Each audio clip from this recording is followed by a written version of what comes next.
तो एक मिनट, ये सबने देखा है कि इन्होंने प्रॉपर्टी आईडी का एक नया जो है ना वो शुरू कर दिया सिलसिला। विधानसभा के अंदर इस पर एक प्रश्न भी उठा था, उस पर भी मैंने बात करी थी। बजट सेशन में भी मैं बोलूँगी, मतलब बजट के ऊपर मैं जब बोलूँगी। सच्चाई ये है कि ये प्रॉपर्टी आईडी की ऐसा तमाशा कर दिया इन्होंने कि कोई भी आदमी सुरक्षित नहीं होगा। जो हालात हो रहे हैं, दर बदर की ठोकरें खा रहे हैं सब। जिसका अगर कोई कोर्ट का केस है वो तो मारा गया, या कोई छोरियों के नाम है या कुछ और है, आप जानते हो। ये नया सिलसिला जो है इन्होंने शुरू कर दिया है, जो बहुत ही नए पता नहीं ये प्रयोग लेकर आते हैं जनता को मारने की। सच्चाई है ये। और दूसरा जो है, इन्होंने जो ये चार्जेस इतने लगाए थे, डेवलपमेंट चार्जेस, वो फिर इन्होंने, हमने शोर मचाया तो नोटिफिकेशन वापस ले लिया। 10 गुना और कर दिया था इन्होंने डेवलपमेंट चार्जेस को। तो वो तो वापस इसलिए लिया है क्योंकि ये निकाय चुनाव अभी होने वाले हैं, उसके बाद ये फिर करेंगे। बजट के अंदर जो इनको राहत देनी चाहिए थी कि जब सारा कुछ चौपट हो चुका है, सब कुछ ख़त्म हो गया है, तो ये इतनी लंबी चौड़ी ये जो बातें ये रेंग के बोल रहे हैं, सारा सब जो है जुमले और दिखावा। अगर ये टैक्स कम कर देते, जो हरियाणा सरकार का टैक्स है वही अगर कम कर देते ये पेट्रोल डीजल के ऊपर, तो सबसे ज़्यादा राहत सबको मिलती। उन्होंने नहीं करा। कर्मचारी जो हैं भाई, उनका भी जो है मैंने विधानसभा के अंदर कॉलिंग अटेंशन, ध्यान आकर्षण प्रस्ताव लगाया है। उसके अंदर भी आप ये देखो, जो सारी उम्र भर कर्मचारी 35-40 साल जिसने काम करा है, उसकी पेंशन जो है उसको अगर 50% भी उसका जो कमाई है उसकी नहीं मिलेगी, तो बुढ़ापे के अंदर कौन उसको पूछेगा। जो सुरक्षा जो बुढ़ापे के अंदर चाहिए होती है वही ख़त्म कर दी सरकार ने। तो ये इस तरह के काम जहां आम आदमी की जेब के ऊपर घात हो, वो हो रहा है। अभी जो है मुआवजे की मांग, मैं सारी दौरा करा था पिछली बार, आप भी आए थे वहाँ पे, विधानसभा में ज़ोर शोर से उठाया। कह रहे हैं मुआवजा हमने दे दिया है। अब कितना मुआवजा आया है? लोग आज आए थे कोठी के ऊपर, 400 रुपये। अब बोलो 400 रुपये का मुआवजा, जिसकी लागत ही उसकी बेचारे की जो है 50-60 हज़ार रुपये, कहाँ से मुआवजे की क्या वो करेगा।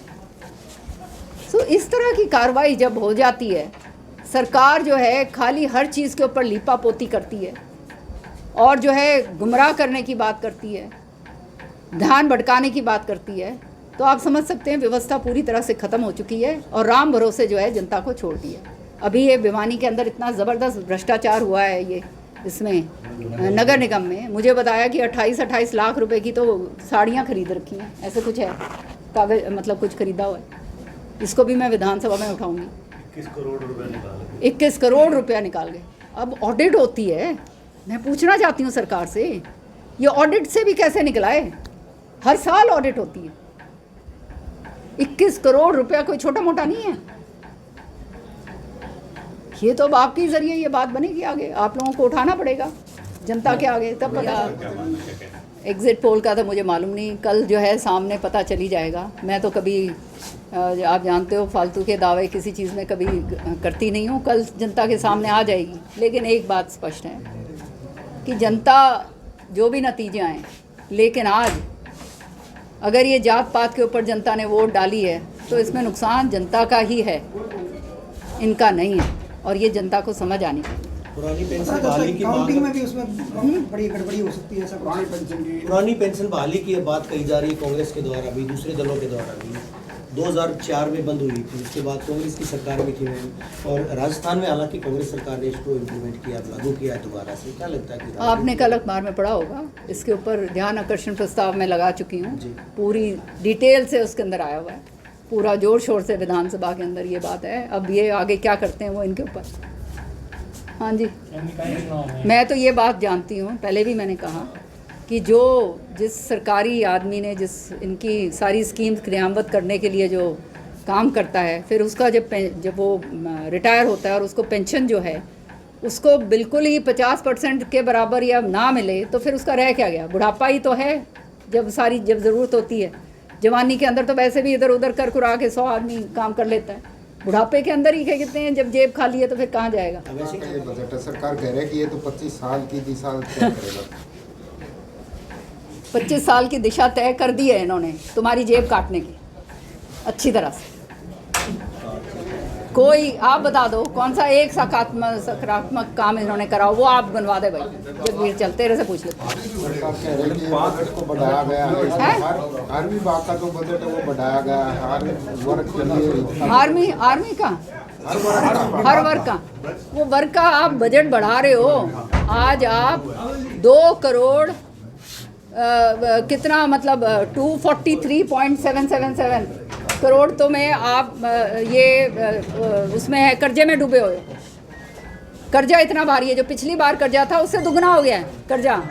अब जो आप काम करोगे वो कर्जा लेकर, आपसे कर्जा ले लिया फिर मैं काम कर रही हूँ, अब उससे कर्जा ले लिया फिर मैं काम कर रही हूँ। कर्जा ले लेके तो ये काम करेंगे तो कर्जा के ऊपर कभी काम होते हैं, विकास कार्य कभी हो सकते हैं? आप खुद बताइए।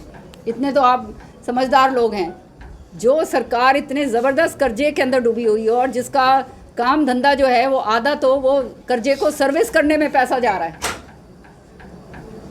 कर्जे को भी तो देने पड़ते हैं ना, कोई ये तो भाई भतीजा बात तो है नहीं यहाँ पे, कर्जा तो वापस करना पड़ेगा। सीएम ने कहा कि वो नॉर्म के मुताबिक कर दे रहे, नॉर्म से बाहर नहीं जा रहे, उससे भी 1-1.5% कम ही है। मैं तो हंसूंगी इस बात पे खाली, और क्या कहूँ। मैडम एग्जिट पोल के परिणामों जो एग्जिट